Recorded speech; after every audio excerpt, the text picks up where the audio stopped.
Go. We are Redheads Construction. My name is Jasmine Lee. And my name is Caitlin Purdy. And I'm going to talk about our development process as to how we came up with our team name. So our team decided to join together for the successful completion of this project. We chose our name because we are both redheads, and we believe we have the ability to get the job done using the strength of each of our individual 5 key attitudes. We think we can get the project done on time and within budget.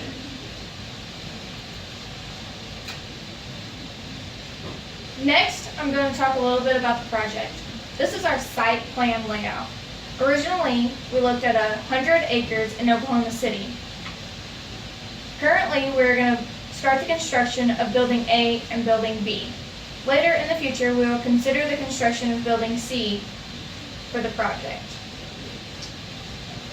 The scope of work for the project includes engineering, procurement, which involves overhead crane for Building A and an elevator system for Building B. Next, we'll look at construction that involves the site work and the buildings. The site work consists of grading, drainage, and on-site utilities.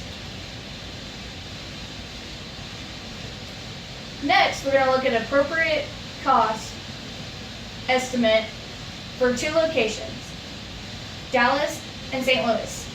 Both of these locations had different square footage and building sizes, along with areas and time differences. We used indexes in Excel to calculate the cost difference. Overall, Oklahoma City turned out to be the lowest cost, while Dallas turned out to be the highest cost project.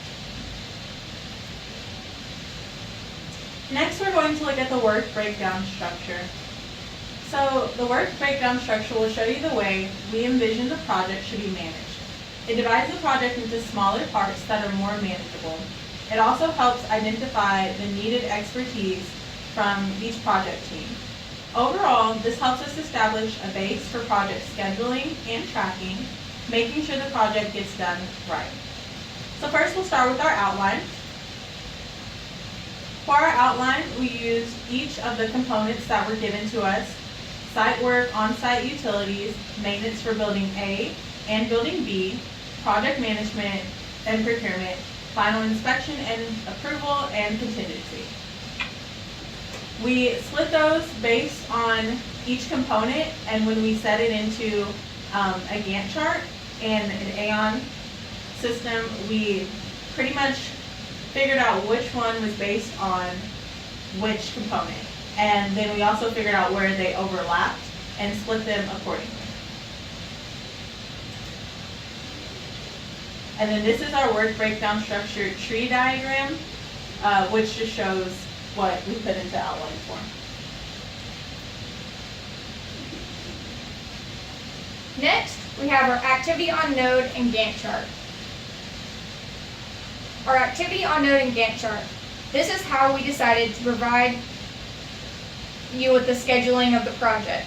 It's very helpful in determining what critical path should be to get the project completed on time. This also helped us determine the flow and total flow of the path. Here's our activity on node.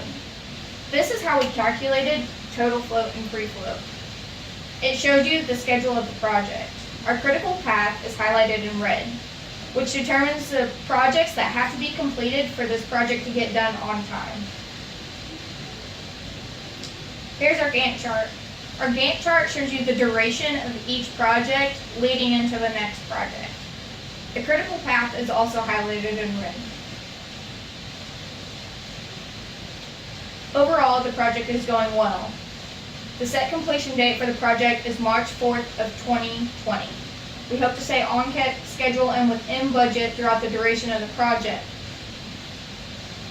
Closer to the end of the project, with some of the tasks not being completed yet, some of the results are not yet finalized. From here, we'll talk about our weekly baseline cost. To develop this graph, for the early baseline cost, I pretty much put all of the values and set it to as soon as possible for our start time and found this graph using cash flow on Microsoft Project. Then from there, I did the same thing with late costs, and I found our late cost graph. Hold on, getting there. I'm gonna leave it. There we go. Our late cost baseline cost graph, setting the project in Microsoft to as late as possible. And here we see it's more steep on the farther side starting at week 37, and that's when our project starts to increase in value.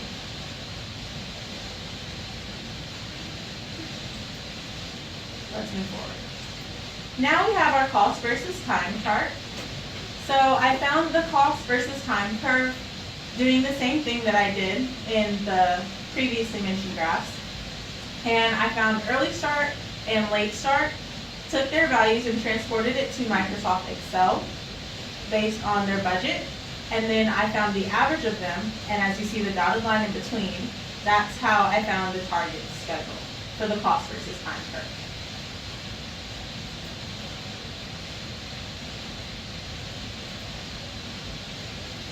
Our weekly resource allocation histogram helps us determine which activities can be moved. This will help us with leveling any uneven parts of the graph, and leveling and flexibility is based on total slack. So this is the before leveling graph, and on the left side, the y-axis, you see it's our number of workers, and then the x-axis is based on how many weeks we have total. I put each of these values into Microsoft Excel and pretty much hand wrote which worker was going to be on which day. Then from there, this is our resource allocation after leveling. So we came up with this chart after looking at how much total slack we had. So for example, we had one total slack value of 152 days. So that was a little bit more flexible. So we could move the workers to a different area. So we moved it more towards the beginning, and then that allowed us to have more of a curve chart, a bell curve chart, not fully what's desired, but this was the best we could do.